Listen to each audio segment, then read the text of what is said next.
Hey traders, this is Houston Trung from thetradingedge.org, and this is your weekly market outlook video from March 25th to the 29th, 2019. So we're entering into the final trading week of March, and most importantly, we're actually entering to the final trading week of the first quarter. So let's review what happened this past week, which will set us up for the coming quarter next month. So this week started off quite interesting, and it even ended up as a more interesting week. Let's get into some of those details. So, as you well know, if you've been following these videos, we've been watching the VIX very, very closely. We've been watching it play inside this broader broadening formation. So this one here, this is a broadening formation. And then it started playing in an even tighter broadening formation. So for the most part, I've been leaving this product alone because it's been very, very tight. Trading very, very small, playing in these ranges. And then Friday, it basically busted out and has started to come back through the range. This is basically, what I like to call a range trade, because now, once you base on one side of the broadening formation, there's a likelihood that you come back through the other side of the broadening formation. So what do we have now? Let's talk about the bigger picture.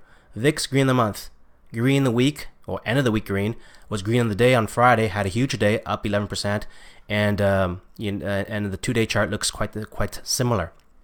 We're still trading though below the quarterly open, right? So there's the blue line, that's the quarterly open, but the quarter again ends next week, at the end of next week. So this could change in April.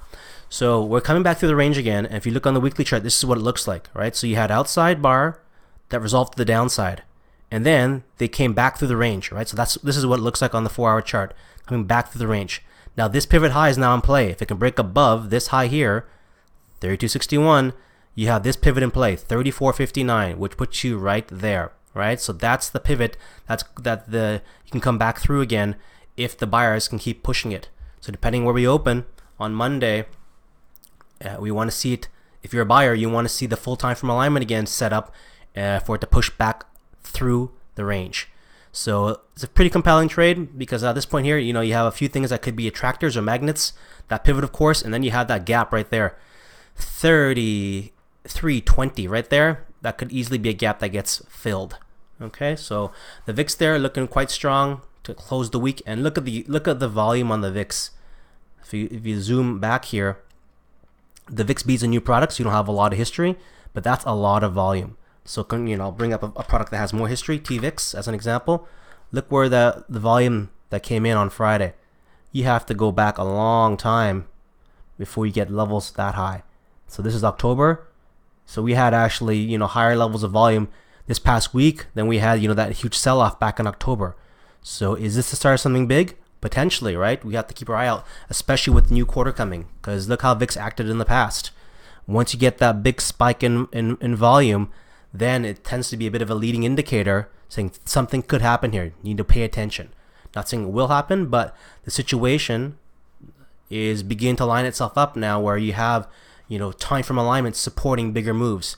Once this quarterly open can flip and support the move, then you have a possibility here for VIX to go full time from alignment to the upside, supported by all the time frames: quarter, monthly, weekly, of course daily. Okay, so pay attention for that. So let's contrast that with SPDR. SPY, we've been watching this guy, right? So let's start here on the monthly. Red month now turned to a red week. Had been a nice green week for the bulls, but as we've been pointing out, you're basically trying to climb up this broadening formation. And as we said already, had a few attempts of breaking above the broadening formation. On Thursday, it finally did it. It actually closed above. The question was, could it hold above the broadening formation and do the Bollinger Band walk? Because if it can't, once you start getting above the Bollinger Bands, if you can't hold above it, it tends to come back through again. It doesn't have to be a huge correction, but it has to stay above there for the momentum to hold. So on Friday, they gapped it down, and then they pushed it all the way back through again, right? So for the buyers, this is not what you want to see. On the 2-day chart, this is actually what happened on the 2-day chart, and I'll show you the 4-hour chart in a second. On the 2-day chart, you actually trapped some people. So on the 2-day chart here, just open that, maximize that here. So on the 2-day chart, you have a situation now where you went here, you have an inside bar, it went up, it broke to the upside, people got very happy and aggressive.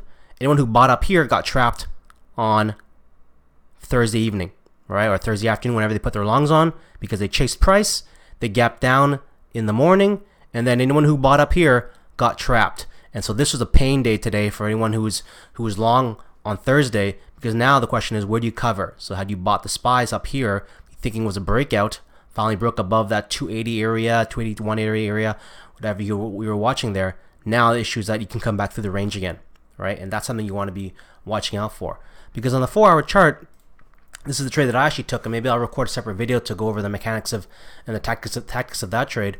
But it was outside bar on Thursday, that went up. So outside and up. The issue is that, as you explained already, this is a momentum pattern. So as soon as it comes back through the range, that low is in play. And that's exactly what happened on Friday. If you could have found a way to get short here, at the very least, you're going for that pivot.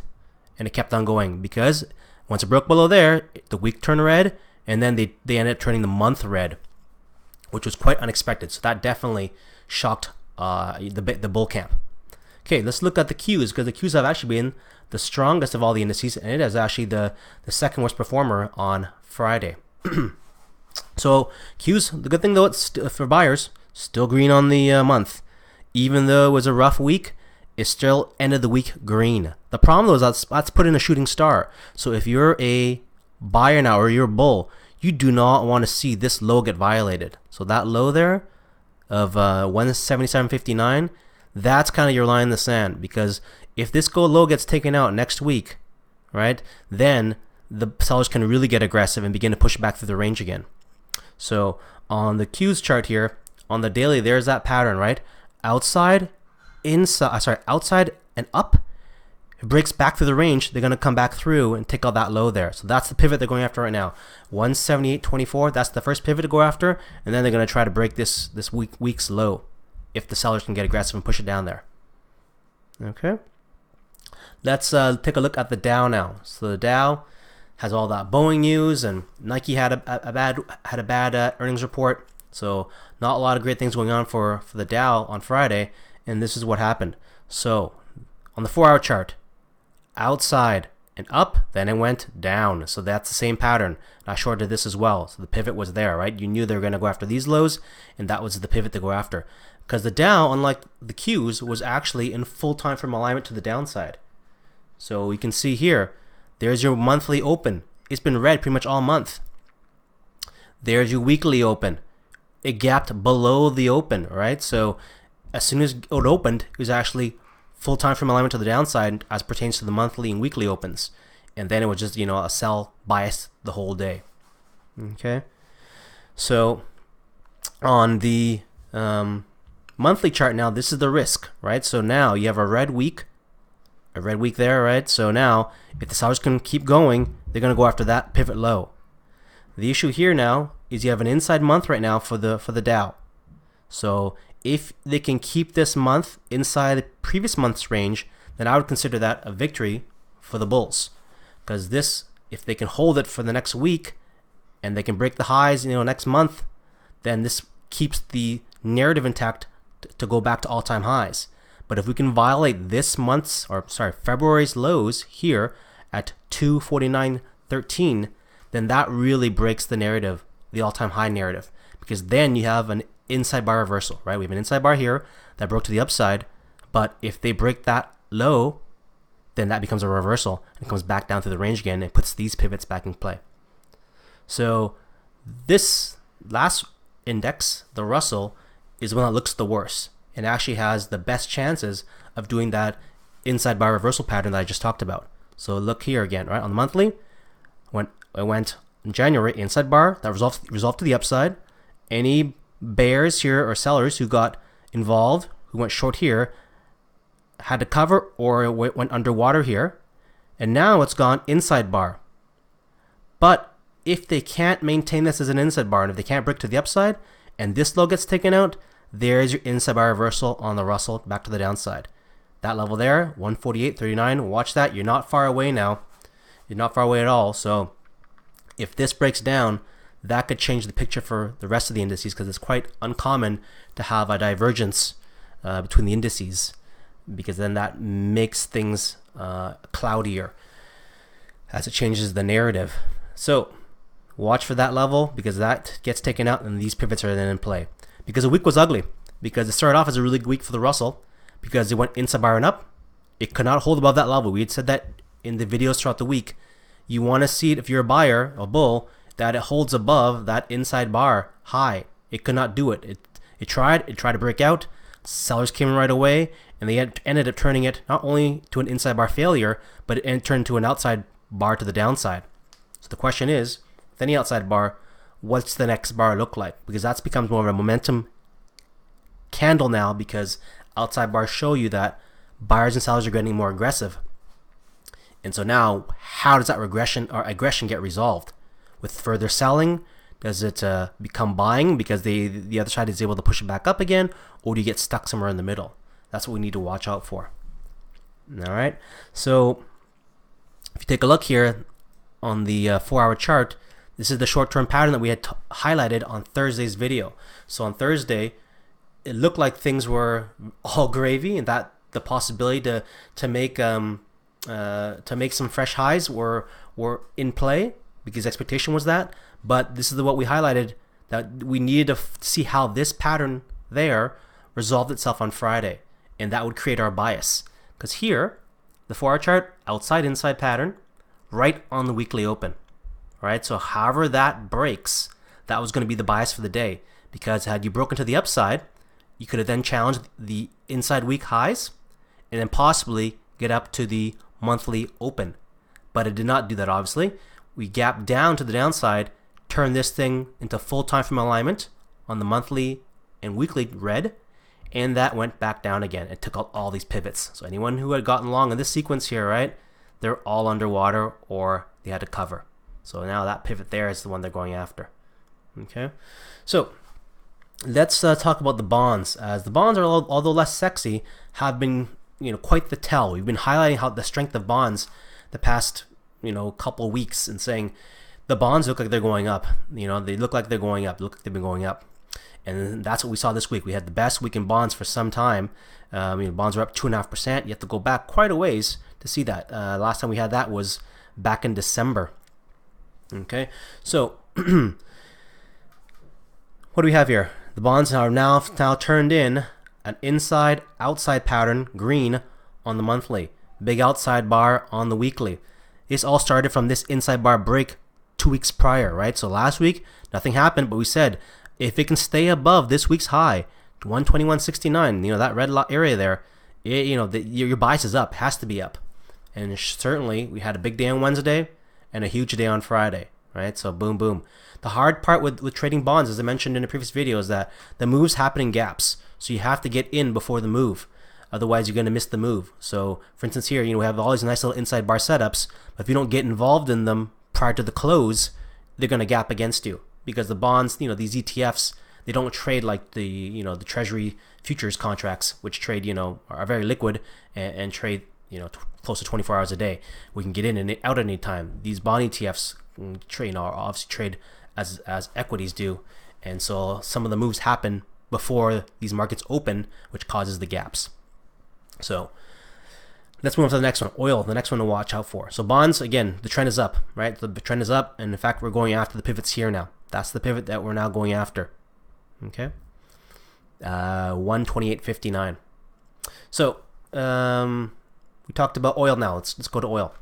So oil had been supportive of the market for some time now, and the issue is that oil is still looking okay. Now you have to watch out for this level here. So oil, green on the month, right? But they lost some of its shine here, because it's now looking that it could turn into a doji type of pattern.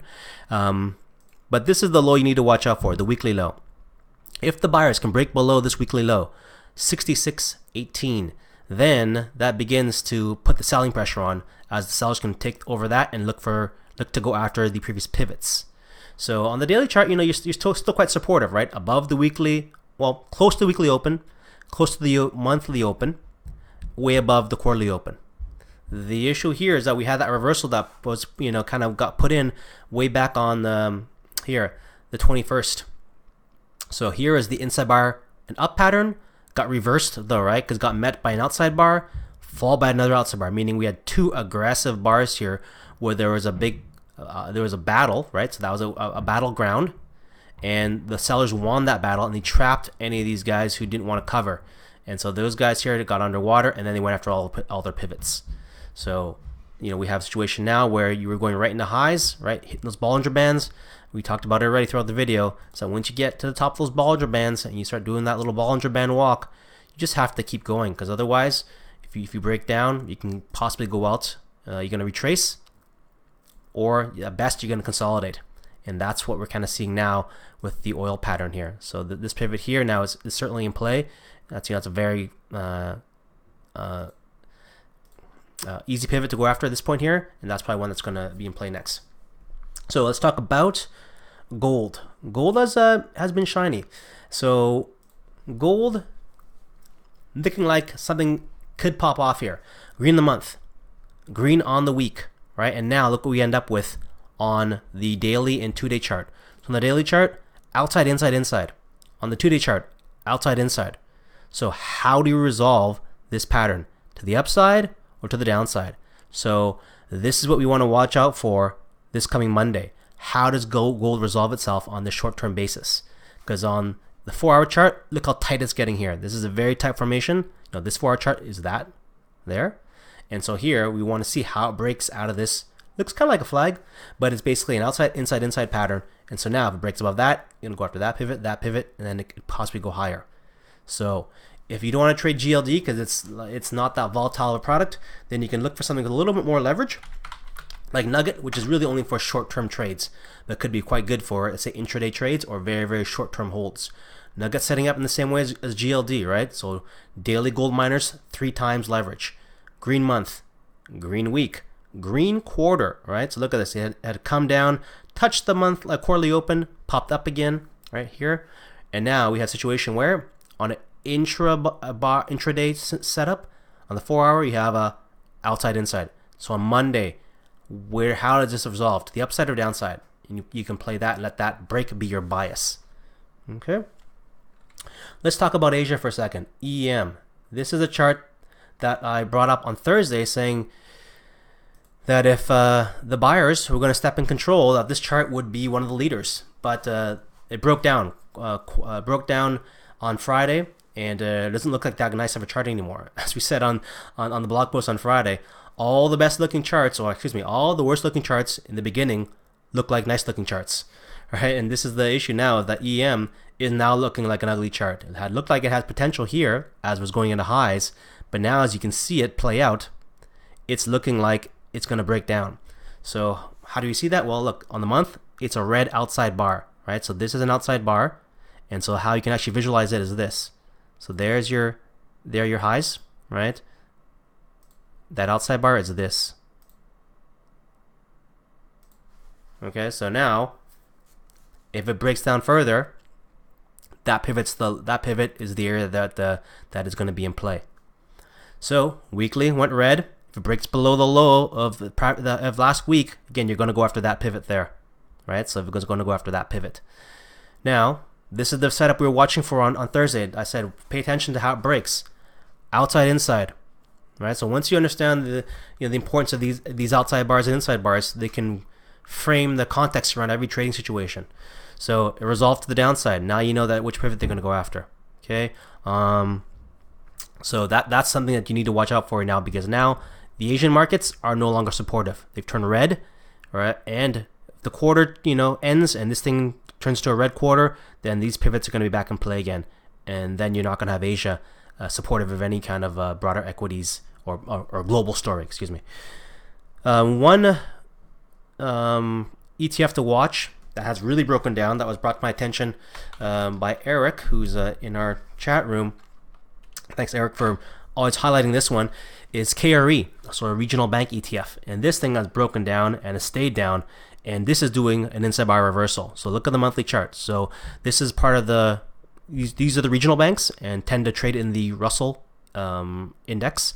And look at the monthly chart, right? So there's your inside bar, break to the upside, and it reversed. So now you have the inside bar reversal, and now they're going after these pivots to the downside. Okay, so on the KRE ETF, you're looking like this. So now there's a chance now that it breaks to the downside and creates that type of broadening formation. back to the lows. Oops, I gotta draw that more carefully here. Back to those lows. So it's gonna potentially come back through there again, and that's kind of the corrective activity that's happening with the carry product. So look what happened here on the weekly. Very red week. So it went inside, broke to the upside, came back through again to the downside. And so this is certainly where it surprised a bunch of buyers. But again, it was red on the month, could not break above that. And then you had full time frame alignment to the downside. And that's what really caused it to split and break down. So here, right on the 18th, this is this previous week, inside bar up, turned to a fake out, and then inside bar reversal, and boom, look at that, just been straight corrective activity ever since the 18th. And so that's very, very bearish. So that's something you really need to be watching out for. All right, so just a few more charts to highlight before we wrap things up. Just to give you an example of what to be looking out for this coming week. Now on Monday, Apple has their large event, and the question is, where's Apple going to go from here? Because Apple has been on a really good run, quite the tear actually, since bottoming out in December. So if we look at Apple on the daily chart for a second here, Apple on Thursday was up 3.68%. You had, caught an upgrade. There was a number that, of 225 being the target, but it was up 3.68%, and that was the biggest day it has had since the beginning of the rally. So I think the last, you have to go back to here, January the 4th, when it had a 4.25% rally. But that's been the biggest update it had since January, and that certainly brought in a lot of volume. Unfortunately for Apple, on Friday, you got met with a big red bar, so on fairly high volume as well. So on a smaller time frame chart, you have that outside bar pattern, went outside and down, so that's very aggressive. You have the event coming out on Monday, and so this could be one of those situations where it's buy the rumor, sell the news. So here at this point, do we have profit taking, and are we going to get more profit taking as people ring the register as the event comes out? So here, the easy pivots have been taken out already for Apple. So if you're looking at the weekly, it's still green week, but that was the pivot, that was the easy pivot to go after. Then they got these guys, and they nearly got these guys. See here, 199.85. I think they did it. Not quite. So they did 197.69. So now, how much more strength does Apple have? Because this is the Bollinger Band walk, right? We've been highlighting. This is the Bollinger Band walk. You have to keep going. If you can't sustain it, you're going to pull back.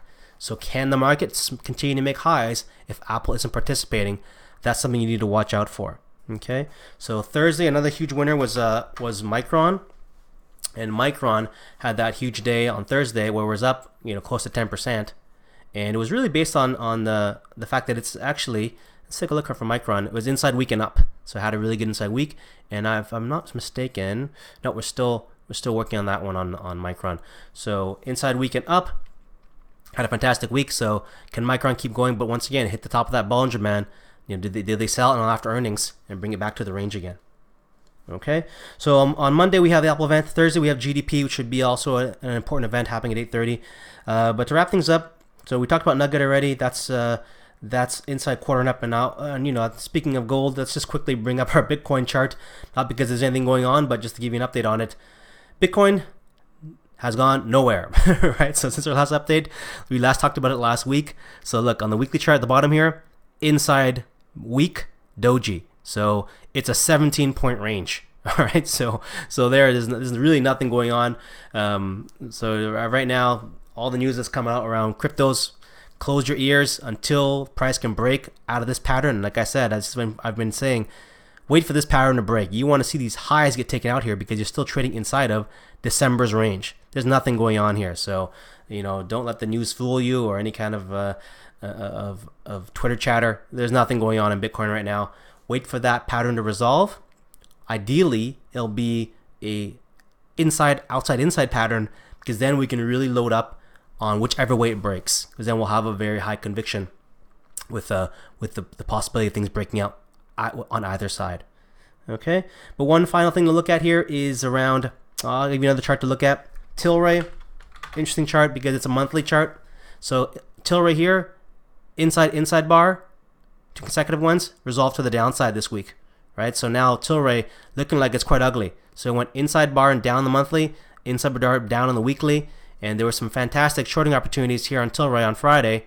I actually was unable to get filled, unfortunately, on the initial attempt. The low there, low of 69.59, could not get filled there, ripped right through. I think everyone was on the same train, and now the pivot lows here are in play for Tilray. So marijuana stocks getting a bit sold off here. Another one example is Tesla. So here's another ugly chart to look out for. Tesla here, inside month and down, right? So it went outside and down, consolidated for a month, and now inside month and down. This week an inside week and down, and so now Tesla, negative news coming out all the time, these lows are back in play. Okay, so hope that helps. Hope you have a fantastic trading week this coming week, that you end your trading month strong and your trading quarter strong. Happy trading.